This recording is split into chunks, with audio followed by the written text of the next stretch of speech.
mawhai loat isi noti umore Kalesia i New Zealand, Australia, Hawaii ma Amerika. Ina ia whātāua ina tāro sanga ia wā le whaamai wa a whea ai Samoa.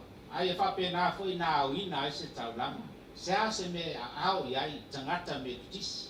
Samoa nei mātunu mau. Whai e le taulanga wa ingoa. O le taulanga o le whaamai o le mise. Lea sa lātou tāpena ina ai.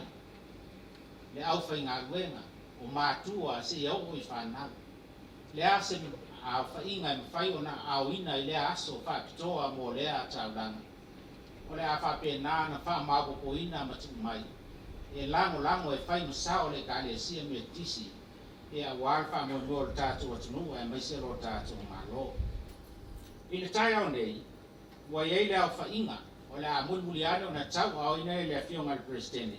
Ina malu le komiti, ia e maise fo isui o le malo. Nā le tupe o maua o le a o whailo atu. I le tai au nei o le atoanga o iai. E se lau ma fitu afi. Tolu se lau ono sifuru rua tāla. Ma sene e tolu sifuru tolu. Le eo fina ngalo ai. Ua tu ina mai. Ia le mea lofa le lango la ngoi nai wha moe moe o le atunu. E se lau moenga. Alunga e lua se lau. Tanga alunga e lua se lau. Ie afu e lua se lau. Ma solo ta ele lua se lau. O le sao lea.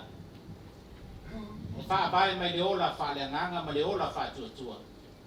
So I fua. E ofo ina. Mea lofa e ofo ina. A wā le wha moe moe o lo tātou tunu.